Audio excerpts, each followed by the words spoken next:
नमस्कार साथियों, आपका स्वागत है जय बजरंग इंस्टीट्यूट पर। जैसा कि हमने पिछले वीडियो में देखा था, हमारा मध्यकालीन इतिहास चल रहा है और अब आज हम स्टार्ट करने वाले हैं उसी कड़ी में आगे तुगलक वंश। तुगलक वंश आप सभी लोग डाल लीजिए और तुगलक वंश के जो 3 सुल्तान आएंगे उनके बारे में मैं लिखता हूँ, फिर उनकी स्टोरी बताऊंगा, फिर उनके पॉइंट हम कवर करेंगे। तो पहला आप डालेंगे यहाँ पर, पहला आएगा इसमें गियासुद्दीन तुगलक।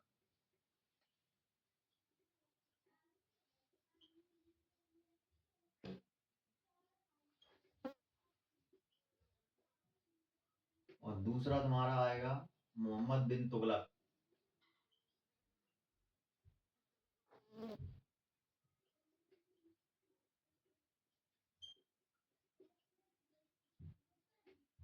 और तीसरा तुम्हारा आएगा फिरोज शाह तुगलक।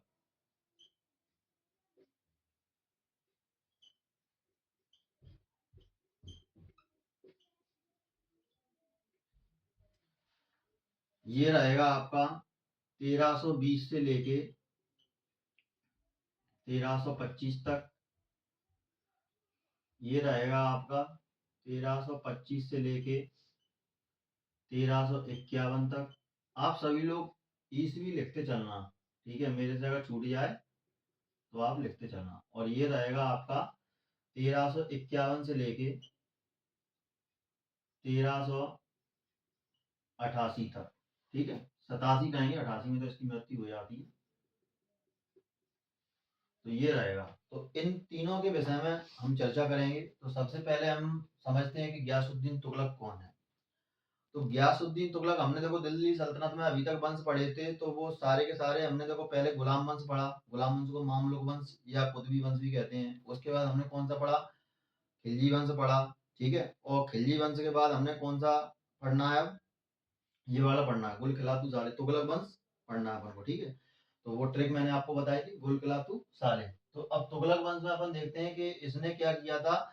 यह 8 सितंबर, कब? 8 सितंबर 1320 को ये गद्दी पर बैठा। और गद्दी पर बैठने के बाद इसने क्या किया, जो हिंदू थे, जो मुस्लिम धर्म स्वीकार नहीं करते थे, उनको एक काफिर कहकर बुलाता था और उनका वध कर देता था, यानी कि उनको मार देता था। तो इस वजह से इसने गाजी की उपाधि धारण की। कौन सी उपाधि धारण की? गाजी की इसने उपाधि धारण की थी। और इसके विषय में अब देख लेते हैं, ये कौन है नीचे तुम्हारा? तो मोहम्मद बिन तुगलक है, यह इसका कौन है? भतीजा है। और फिरोज शाह तुगलक कौन है? तो फिरोज शाह तुगलक इसका मोहम्मद बिन तुगलक का चचेरा भाई है।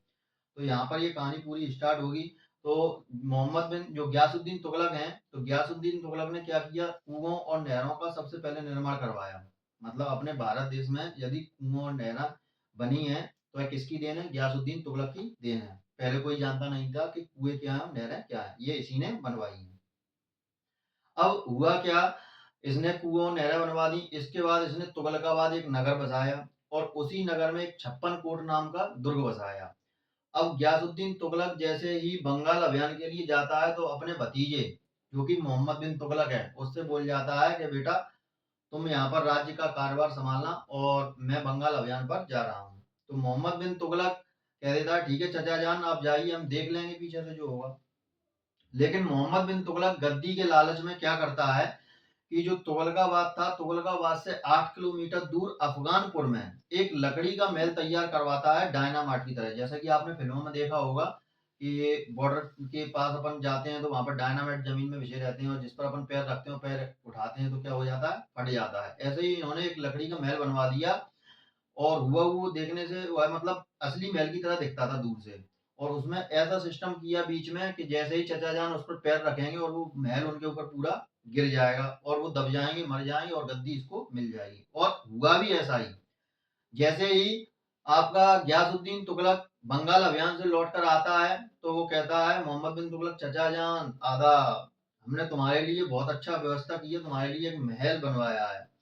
खुश होकर गियासुद्दीन तुगलक बोलते हैं, अच्छा तुमने इतना अच्छा महल बनवाया? हाँ, आपके स्वागत के लिए बनवाया। जैसे ही चाचा जान उसमें प्रवेश करते हैं, चाचा जान फिनिश। मतलब क्या? महल गिर गया और वो मर गए। इसके बाद गद्दी पर कौन बैठता है? तो इसके बाद गद्दी पर बैठता है आपका मोहम्मद बिन तुगलक। तो मोहम्मद बिन तुगलक को एडवर्ड थॉमस ने प्रिंस ऑफ मनी ऐसे की संज्ञा दी है। और ये इतना सनकी इंसान था कि लोग इसको सनक भरी नीतियों के कारण इसको रक्त पिपासु या पागल तक भी लोगों ने इसको कह दिया है। तो इसके विषय में थोड़ा बात जान लेते हैं। इसके बचपन का नाम जूना खां या जोना खान था। किसका? मोहम्मद बिन तुगलक का। मोहम्मद बिन तुगलक को शॉर्ट में हम MBT कहते हैं। तो क्या हुआ, इसके बचपन का नाम जोना खां या जूना खां था। अब जैसे ही ये गद्दी पर बैठा तो इसका शासनकाल अपन देखेंगे 1325 से लेकर 1351 तक इसका शासनकाल रहता है। तो गद्दी पर बैठने के बाद इसके अभियानों का हम क्रम देखते हैं। तो अभियानों में सबसे पहले क्या करता है, जो कर चल रहा होता है उस कर में वृद्धि कर देता है, यानी कि दुआब कर में वृद्धि करता है। और दुआब कर में वृद्धि करने के बाद क्या करता है, ये जो राजधानी होती है देवगिरी, आपने सुना होगा, पिछले वीडियो में मैंने बताया था कि देवगिरी के शासक रामचंद्र देव थे। तो ये देवगिरी का नाम चेंज करता है। पहले तो देवगिरी का नाम कर देता है दौलताबाद, और जो राजधानी दिल्ली है, दिल्ली से दौलताबाद ट्रांसफर कर देता है, और एक वर्ष बाद पुनः फिर दिल्ली ले आता है। इसके बाद यह सांकेतिक मुद्रा चलाता है, यानी कि इसकी मुद्रा पर इसके ही संकेत दिखाई देते हैं। इससे पहचान हो जाती है कि मुद्रा मोहम्मद बिन तुगलक की है। इसके बाद ये इतना सनकी इंसान था कि जो कोई भी व्यापारी इसके राज्य में व्यापार करने के लिए जैसे आता था इसकी सीमा में, तो इसकी सीमा पर 2 तैनात अधिकारी बैठा दिए जाते थे, और उनसे ये कहता था कि जो फायदा होती है, जैसे किसी व्यक्ति को 100 रुपए में अगर 150 रुपए की फायदा हो रही है, यानी कि उसको तिगुना फायदा मिल रहा है, तो 100 रुपए इसको चाहिए रहते थे। उसको बोलते थे हम खुरासन अभियान, यानी कि इसमें ये एडवांस पेमेंट पहले ले लिया करता था। बोलता था यदि आपको जाना है व्यापार करने के लिए तो हमको एडवांस पेमेंट फायदा का आप देते जाइए। फिर इसमें क्या होता था, तो कुछ व्यक्ति इसको एडवांस पेमेंट दे देते थे, और जो व्यक्ति एडवांस पेमेंट नहीं देते थे तो उनमें क्या होता था, एडवांस पेमेंट में कराचिल अभियान था। दूसरा कौन सा था? कराचिल अभियान। जो एडवांस पेमेंट नहीं देते थे तो ये 2 रास्ते रखता था अपने राज्य में प्रवेश करने के लिए अपनी सीमा में। एक रास्ता जो वास्तविक रास्ता था, और दूसरा रास्ता तुम्हारा भूल भुलैया वाला रास्ता था, उसमें जंगली जानवर रहा करते थे।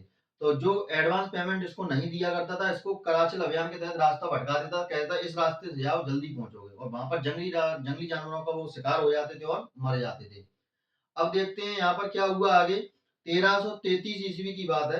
कब की? 1333 ईस्वी की बात है कि उत्तरी अफ्रीका यानी मोरक्को से एक यात्री आता है, इब्न बतूता। कौन आता है? Ibn Battuta. तो इब्न बतूता की योग्यता से प्रसन्न होने के बाद, इब्न बतूता की योग्यता से प्रसन्न होने के बाद ये क्या करता है, उसको दिल्ली का काजी या न्यायाधीश नियुक्त कर देता है। दिल्ली का काजी या न्यायाधीश नियुक्त कर देता है। और इसके समय में डाक व्यवस्था चलती है, यानी कि डाक जो पहले एक व्यवस्था घोड़ों द्वारा डाक चलती है उसको कहते हैं उलूक, और जो पैदल डाक जाती है संदेश के माध्यम से उसको बोलते हैं दावा डाक व्यवस्था। इसी के शासनकाल में 1336 ईस्वी में तुंगभद्रा नदी के किनारे दक्षिण भारत में, जैसा कि भारत का नक्शा आपने देखा होगा, इस तरह का भारत का नक्शा जैसे अपन बना लेते हैं थोड़ा,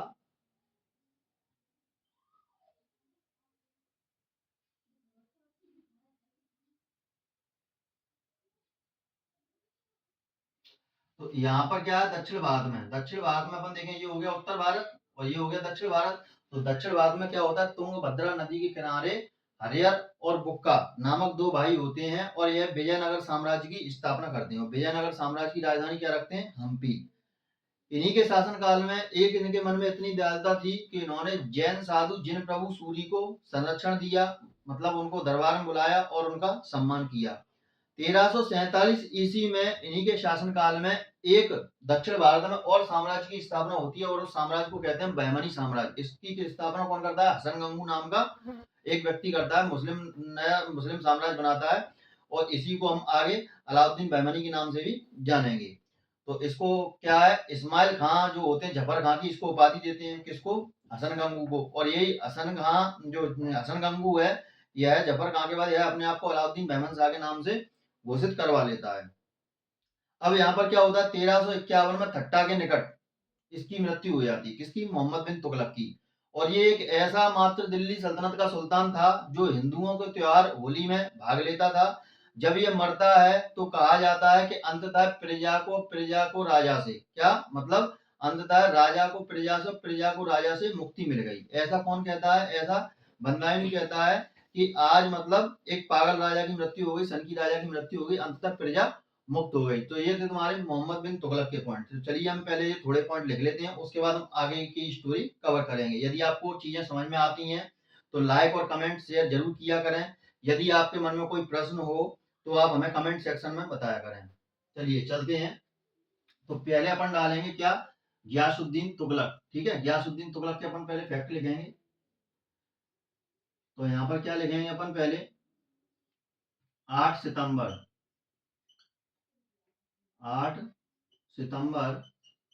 1320 ईस्वी में दिल्ली सल्तनत की गद्दी पर बैठा। सल्तनत की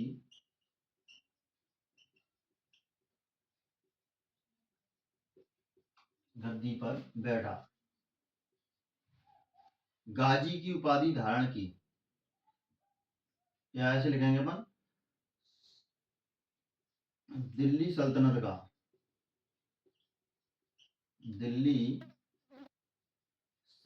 का एकमात्र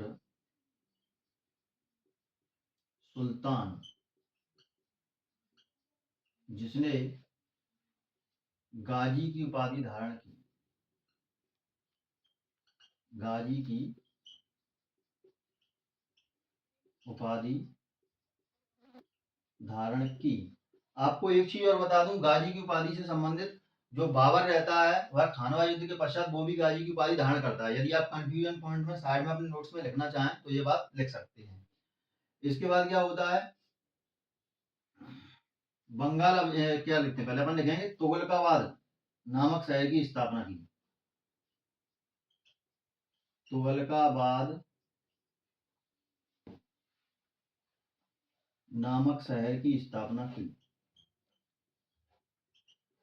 नामक शहर की स्थापना की, और इसी नगर में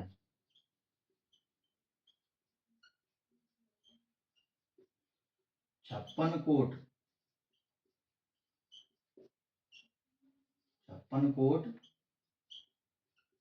दुर्ग बसाया। फिर लिखेंगे मोहम्मद बिन तुगलक, MBT लिख रहा हूं मैं, आप मोहम्मद बिन तुगलक लिख सकते हैं, नहीं MBT भी लिख सकते हैं। मोहम्मद बिन तुगलक द्वारा तुगलकाबाद से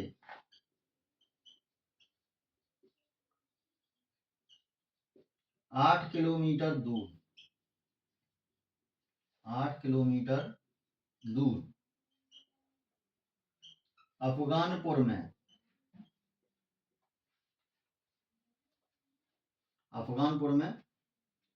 एक लकड़ी का महल,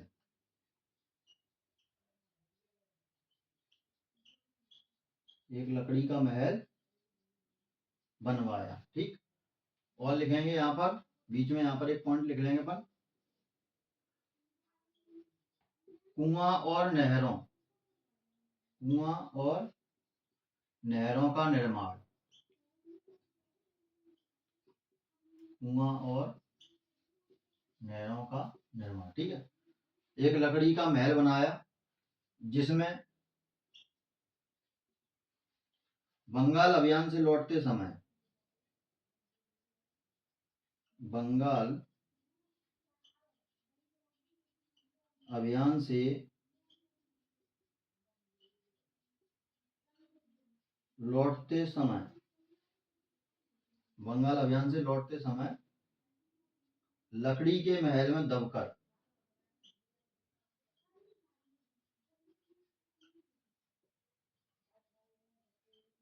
लकड़ी के महल में दबकर गयासुद्दीन तुगलक की मृत्यु हो जाती है। गयासुद्दीन तुगलक की मृत्यु 1325 ईस्वी में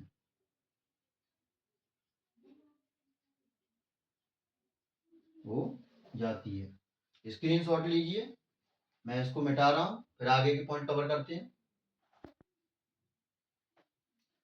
अब डाल लीजिए आप मोहम्मद बिन तुगलक, चाचा जान मर गए, अब मोहम्मद बिन तुगलक आएंगे, ठीक है। यहाँ पर अपन क्या लिखेंगे, बचपन का नाम, बचपन का नाम क्या है, जोना खां, या जूना खां। ठीक, शासनकाल है ही, लिखाइए ऊपर। अब लिखेंगे एडवर्ड थॉमस के अनुसार, एडवर्ड थॉमस ने एमबीटी को, मोहम्मद बिन तुगलक को, prince of moneyers, prince money of अर्स की संज्ञा दी है, की संज्ञा दी है। इसके बाद अपन लिखेंगे क्या, अभियान। अभियान इसके कौन कौन से हैं? पहला अभियान क्या था? पहला अभियान था आपका, कौन सा बताया था मैंने आपको? सांकेतिक मुद्रा का प्रचलन, और दिल्ली राजधानी दौलताबाद की थी इसने, और क्या आपको बताया था मैंने? दो आब कर में वृद्धि। पहला अभियान लिखेंगे आप, दो आब कर में वृद्धि। ठीक, कब से कब तक था ये? 1326 से लेके 1327 ईस्वी। फिर तुम्हारा आएगा राजधानी परिवर्तन, राजधानी परिवर्तन कब से कब तक? ये भी 1326 से लेके 1327 ईस्वी। और राजधानी कहाँ से परिवर्तित की? दिल्ली से दौलताबाद, दिल्ली से दौलताबाद, किसका आता हूँ, दिल्ली से दौलताबाद, और फिर एक साल बाद, एक साल बाद पुनः दिल्ली, एक साल बाद पुनः दिल्ली ये ले आया। अब यहां पर फिर क्या होता है? सांकेतिक मुद्रा का प्रचलन, सांकेतिक मुद्रा का प्रचलन।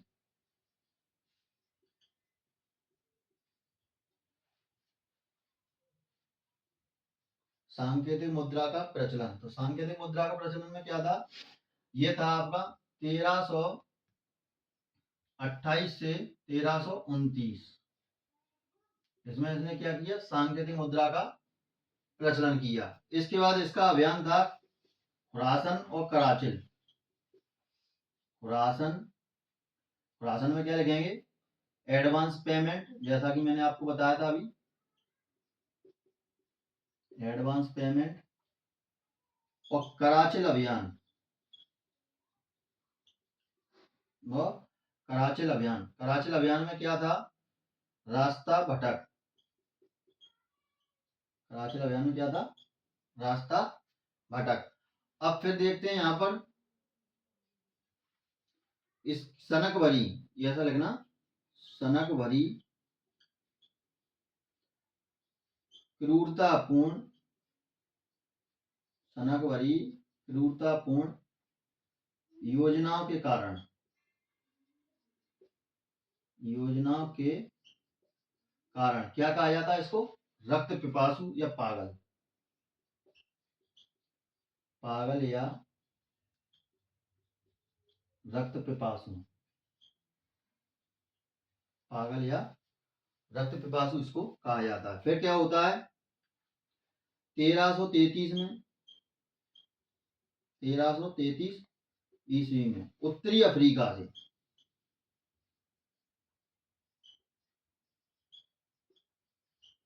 उत्तरी अफ्रीका से, यानी कि उत्तरी अफ्रीका कौन सी जगह? मोरक्को,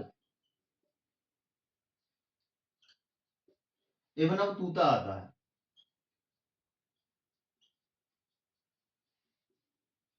इब्न बतूता आता है। इसे दिल्ली का काजी या न्यायाधीश नियुक्त किया जाता है, इसे दिल्ली का काजी या न्यायाधीश नियुक्त किया जाता है।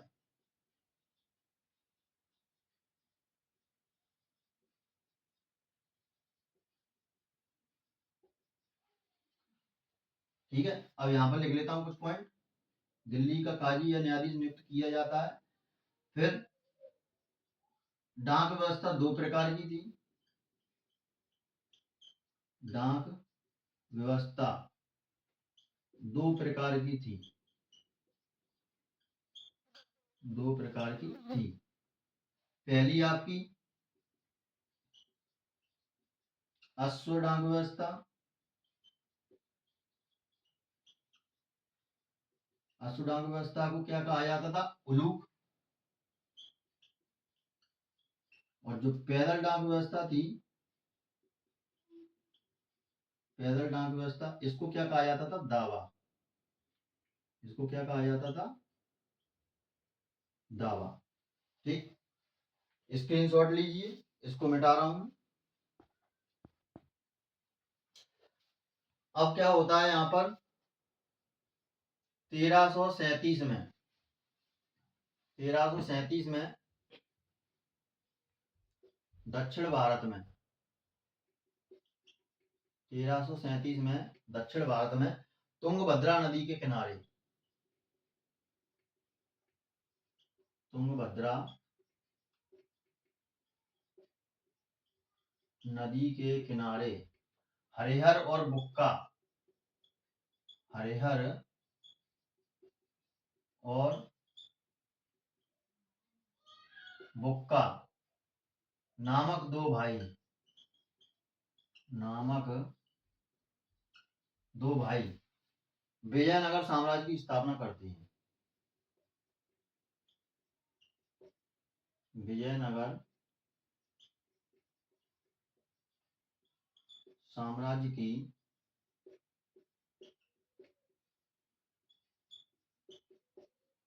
स्थापना करते हैं। और विजयनगर साम्राज्य की राजधानी क्या थी? हम्पी। राजधानी क्या थी? हम्पी। अब इन्होंने क्या किया? विजयनगर की साम्राज्य राजधानी हम्पी। अब इन्होंने जिन प्रभु यानी कि जैन प्रभुओं के जो साधु थे, जैन साधु, जैन साधु कौन? जिन प्रभु सूरी, जिन प्रभु सूरी का सम्मान किया, का सम्मान दरबार में बुलाकर किया, दरबार में बुलाकर किया। 1347 में, 1347 में एमबीटी के शासन काल में ही, एमबीटी के शासन काल में ही क्या होता है? क्या बताया था मैंने? हसन गंगू, कौन? हसन गंगू नामक व्यक्ति ने मुस्लिम राजवंश,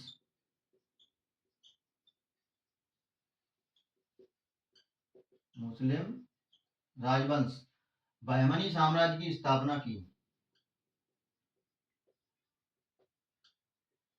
बहमनी साम्राज्य की स्थापना की। ठीक, और हसन गंगू को जफर खान की उपाधि कौन देता है? इस्माइल मग देता है, इस्माइल खान देता है। ये जब हम आपका विजयनगर साम्राज्य पढ़ेंगे तब इस पॉइंट को कनेक्ट करेंगे। ठीक है, अभी इसकी डिटेल नहीं लिखेंगे क्योंकि अभी अपन तुगलक वंश पढ़ रहे हैं। क्या होता है? होली के उत्सव में भाग लेता है, होली के उत्सव में भाग लेने वाला एकमात्र सुल्तान,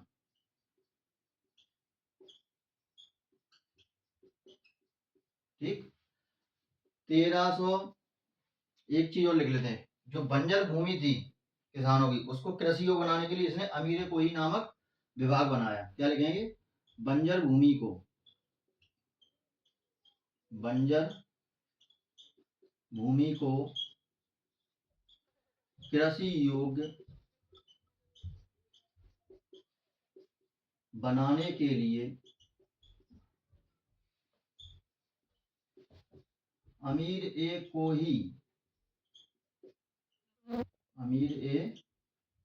कोही नामक एक विभाग बनाया। नामक एक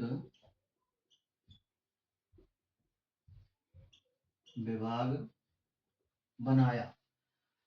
1351 में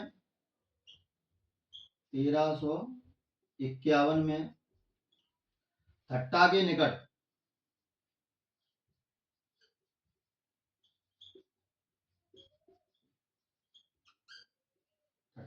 क्या हो जाती है, इनकी मृत्यु हो जाती है। आज प्रजा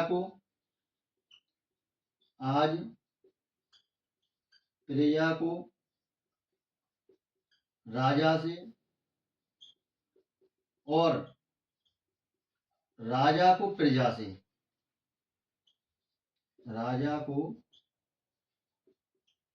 से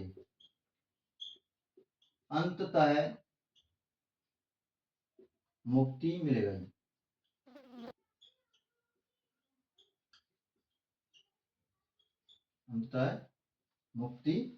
गई। ये कथन किसका है? तो ये कथन है तुम्हारा बंदायुनी का। ठीक, ये कथन आपका किसका है? तो यहाँ पर ये कहानी तुगलक वंश की अपनी, मतलब तुगलक वंश में मोहम्मद बिन तुगलक अपन ने खत्म कर लिया। अब हम बात करते हैं आपकी फिरोज शाह तुगलक की। तो यहाँ पर इसका स्क्रीनशॉट ले सकते हैं आप आराम से, साइड में खड़ा हूं। अब इसको मैं थोड़ा मिटाऊंगा। डालेंगे आप यहाँ पर फिरोज शाह तुगलक।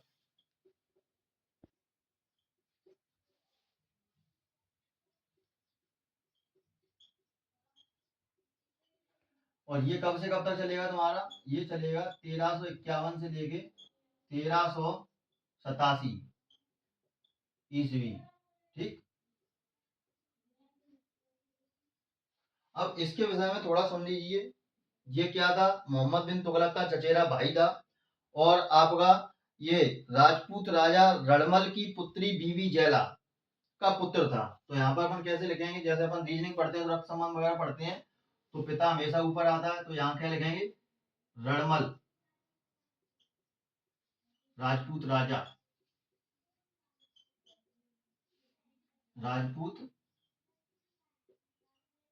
कौन है भाई? रणमल। और राजपूत राजा रणमल की पुत्री, तो इसको मैं प्लस लिख दूं, और पुत्री है तो पुत्री को माइनस लिख देता हूं। और यहाँ पर क्या हो जाएगी? इसकी पुत्री कौन है? इसकी पुत्री है बीबी जैला।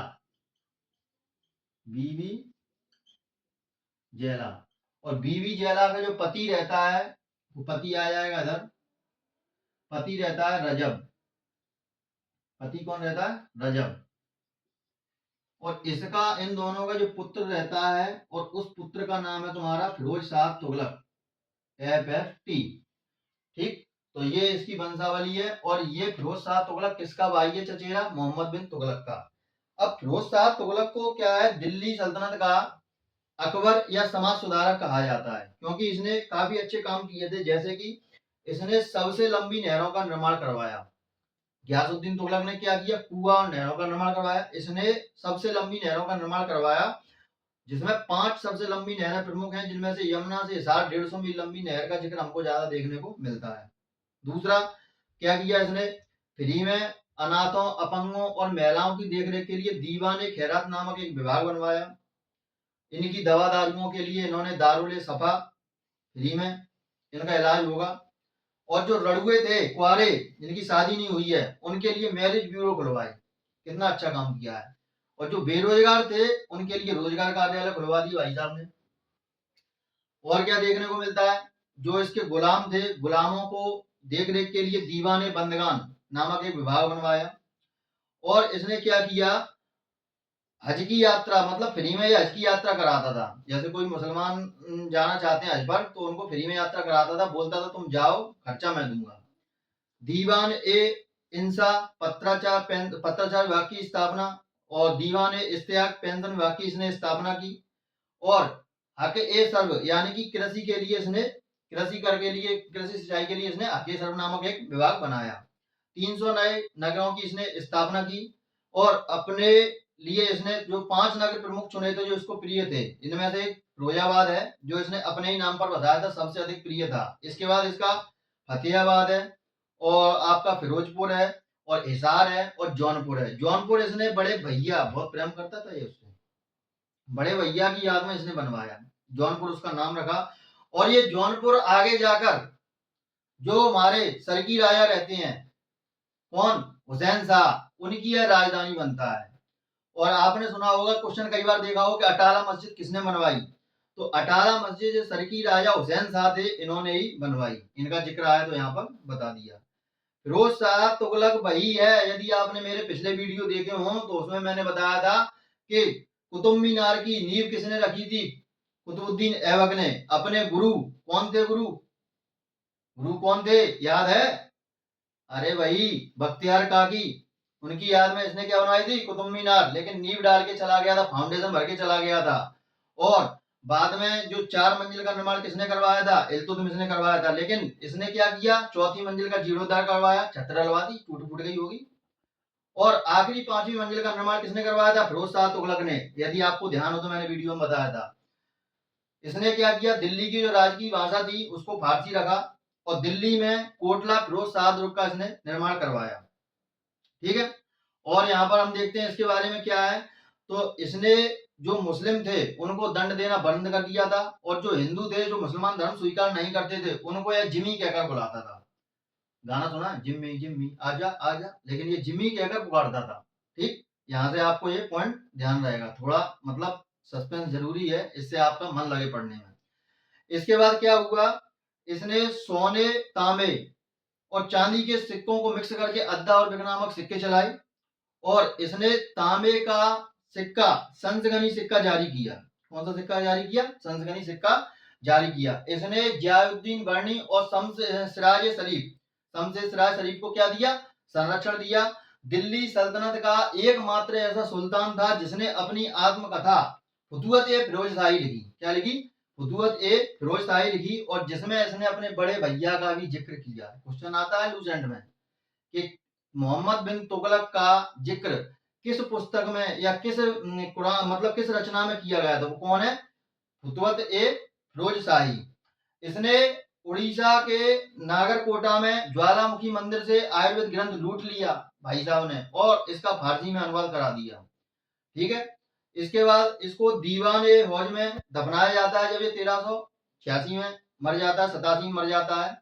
और मेरठ और टोपरा स्तंभ को दिल्ली स्थानांतरित कर दिया जाता है। तुगलक वंश का जो अंतिम शासक रहता है नसरुद्दीन महमूद तुगलक, इनके बाद गद्दी पर बैठता है। इन्हीं के शासन काल में 1398 में क्या होता है, तैमूर लंग आक्रमण कर देता है। तैमूर लंग आक्रमण, अब तैमूर लंग को आप जोड़ेंगे कहां पर, जब हम मुगल पढ़ाएंगे, तो तैमूर लंग का 5वां वंशज कौन है, बाबर है। सब आए और गए लेकिन बाबर टिक जाता है। कहानी बहुत इंटरेस्टिंग है, यदि जुड़े रहोगे तो आपको मजा आएगा हिस्ट्री पढ़ने में, बोरिंग सब्जेक्ट नहीं लगेगा अगर आपको अभी तक लगता हो तो। तैमूर लंग ने आक्रमण किया इन्हीं के शासनकाल में, और जाते समय दीपालपुर, मुल्तान और लाहौर की जो सूबेदारी थी वह खिज्र खां को सौंप जाते हैं, और यहीं से हमारी क्या होती है, सैयद वंश की स्थापना होती है, और यहाँ पर हमारा तुगलक वंश खत्म हो जाता है। तो अब हम यहाँ पर फिरोज शाह तुगलक के पॉइंट नोट कर लेते हैं। ठीक है, तो यहाँ पर अपन क्या लिखेंगे, शासनकाल आप लिख लेना ये। ठीक है, फिर यहाँ पर अपन लिखते हैं क्या, यहाँ पर लिखेंगे जन्म। जन्म रहता है आपका 1308 ईस्वी में। पिता पुत्र जो आपको लिखना है वो लिख लेना इस डायग्राम से। दिल्ली सल्तनत का, दिल्ली सल्तनत का अकबर या समाज सुधारक कहा जाता है।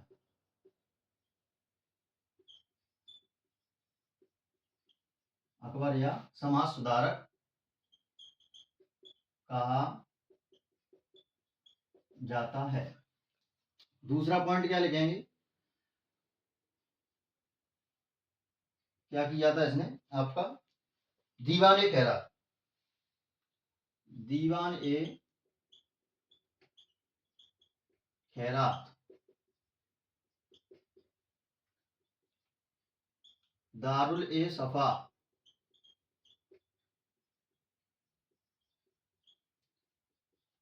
दीवान ए बंदगान,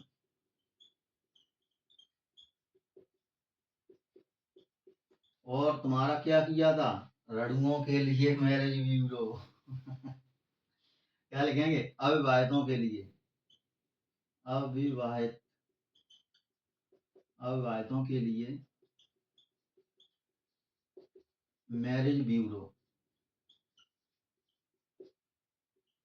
और आपका क्या किया था इन्होंने, बेरोजगारों के लिए रोजगार कार्यालय, बेरोजगारों के लिए रोजगार कार्यालय, और क्या किया था इसने, बेरोजगार हज की व्यवस्था पर, हज की व्यवस्था पर खर्च करने वाला एकमात्र सुल्तान, और हक ए सर्व, और तुम्हारा दीवान ए इंसा, और दीवान ए इश्तिहार, दीवान ए इश्तिहार, तो ये किसके लिए, कृषि के लिए, ठीक है। और ये आपका पत्राचार के लिए, सिंचाई कर और पत्राचार विभाग, क्या लिखा है ये क्या था तुम्हारा, सिंचाई कर, सिंचाई कर, पत्राचार विभाग, और ये क्या था आपका, पेंशन विभाग। अब यहां पर अपन देखेंगे ये क्या था, दीवाने कह रहा था आपका, तो महिलाओं, अनाथों, बच्चों और बूढ़ों की देखरेख के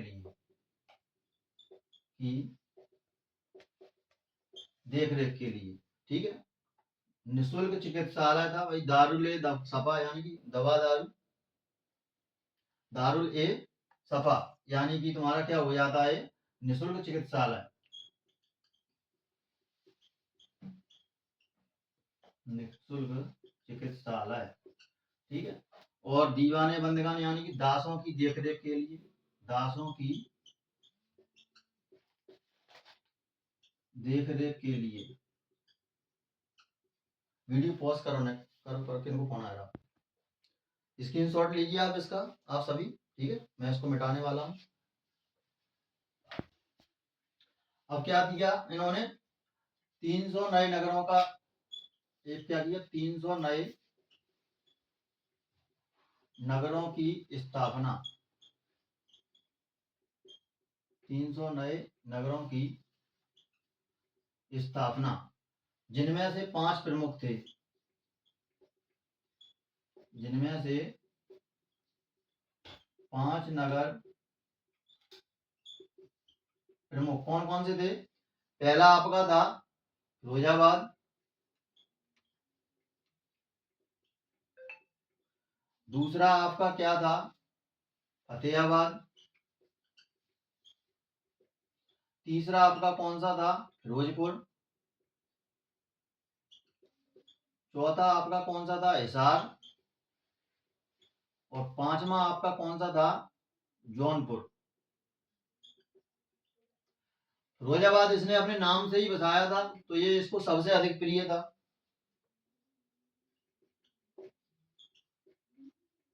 सबसे अधिक प्रिय था। और जौनपुर बड़े भैया यानी कि इसके बड़े भैया कौन थे, मोहम्मद बिन तुगलक, जौना खां, उसकी याद में बसाया।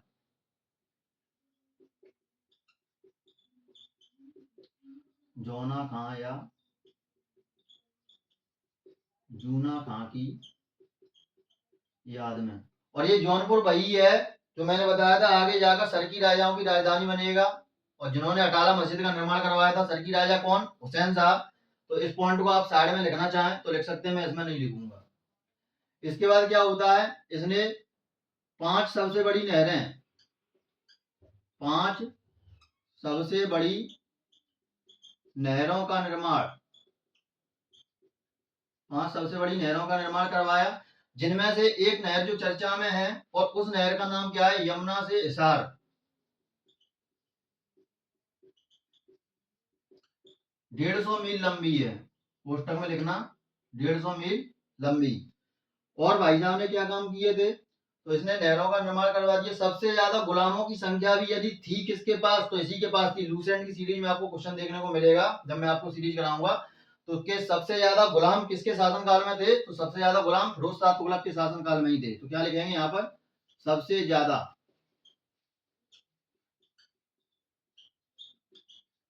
गुलामों की संख्या। 2 पॉइंट विशेष तौर पे याद रखना, सबसे ज्यादा गुलाम और सबसे लंबी नहर और 300 नए नगर। ठीक, इसके बाद क्या लिखेंगे, इसने कुतुब मीनार की, कुतुब मीनार की चौथी मंजिल का,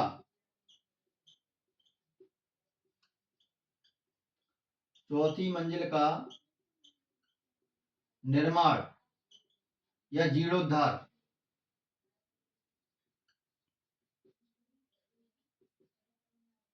और आखिरी 5वीं मंजिल बनवाई, और आखिरी 5वीं मंजिल बनवाई। ठीक, इसके बाद इसने क्या किया, दिल्ली की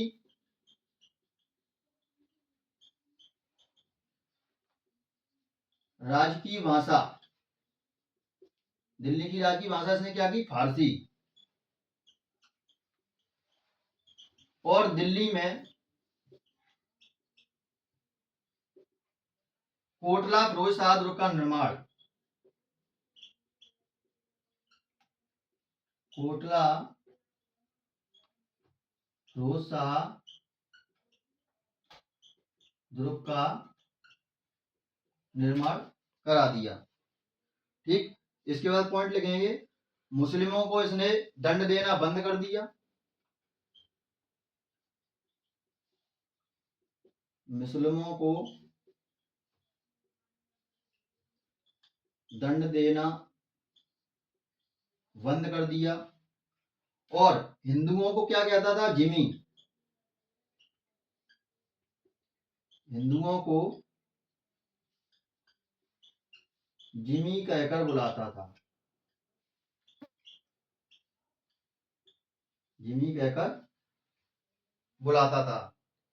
दूसरा मास्टर कहाँ, जिमी कहकर बुलाता था। और इसमें पॉइंट लिख लीजिए आप, सोने, तांबे और चांदी के सिक्कों को मिक्स करके, के सिक्कों को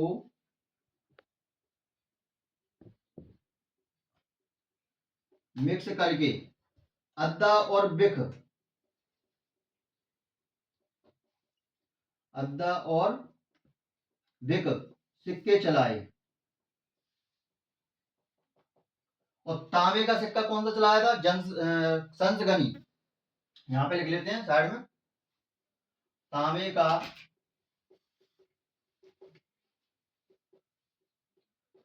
संसगनी,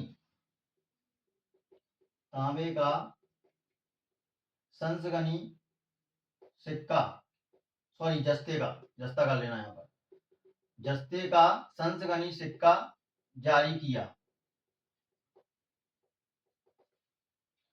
इसके बाद क्या लिखेंगे, अपनी आत्मकथा, अपनी आत्मकथा फुतुवत ए फिरोजशाही, फुतुवत ए फिरोजशाही लिखी। और ये फुतुवत फिरोजशाही में ही क्या किया था, अपने बड़े भैया की भी जानकारी इसने दी थी। आगे चलते हैं, आगे क्या किया इसने, तो उड़ीसा के नागरकोटा में, उड़ीसा के नागरकोटा में ज्वालामुखी मंदिर, कौन सा मंदिर था, ज्वालामुखी मंदिर। और इसने यहां से क्या किया था, आयुर्वेद ग्रंथ लूटा, आयुर्वेद ग्रंथ लूटा और फारसी में अनुवाद करा दिया, और फारसी में अनुवाद करा दिया। क्या लगता है तुमको, भारत में खोजा नहीं हुई थी? सबसे पहले सबसे ज्यादा खोजा तो भारत में ही हुई थी। ये लुटेरे थे साले, लूट के ले गए, कहीं फारसी में अनुवाद करवाया, कहीं कुछ करवाया। तभी तो उसने क्या किया था, बख्तियार खिलजी ने नालंदा विक्रम विश्वविद्यालय में आग लगा दी थी, हमारे ग्रंथ ले गया, उसको एक बाइबल पढ़ने के लिए नहीं मिली थी। तो क्या था ये, सबसे पहले खोज किसने की थी, आर्यभट्ट ने ही बता दिया था सब कुछ पृथ्वी के बारे में भी क्या था, लेकिन ये लूट कर ले गए थे। अब यहाँ पर क्या होता है आगे, 1398 में, वो 1386 में, 1388 में इसकी मृत्यु हो जाती है। 1388 में इसकी मृत्यु हो जाती है। हौज ए खास में इसको दफनाया जाता है, हौज ए खास में दफनाया जाता है। मेरठ और टोपरा स्तंभ दिल्ली स्थानांतरित की गए, मेरठ और टोपरा स्तंभ दिल्ली स्थानांतरित किए गए, दिल्ली स्थानांतरित किए गए। और क्या किया था भैया, इनके बाद गद्दी पर कौन बैठा था, तो अंतिम शासक, तुगलक वंश का अंतिम शासक, तुगलक वंश का अंतिम शासक कौन था, अभी बताया था मैंने जस्ट, नसरुद्दीन तुगलक, नसरुद्दीन तुगलक गद्दी पर बैठा, गद्दी पर बैठा। और इन्हीं के शासनकाल में तैमूर लंग ने, किसने, तैमूर लंग ने 1398 में आक्रमण किया, 1398 में क्या किया, आक्रमण किया। और भारत से वापस जाते समय इसने क्या किया, दीपालपुर, लाहौर, मुल्तान की सूबेदारी खिज्र खां को सौंप दी। और यहीं से हमारा खिज्र यानी कि सैयद वंश स्टार्ट होता है। अगले वीडियो में हम चर्चा करेंगे आपका सैयद वंश से लेकर आपका लोधी वंश पूरा कवर करेंगे। यदि आपको वीडियो पसंद आता है तो लाइक कीजिए, शेयर कीजिए, सब्सक्राइब कीजिए। मिलते हैं अगले वीडियो में। जय हिंद, जय भारत।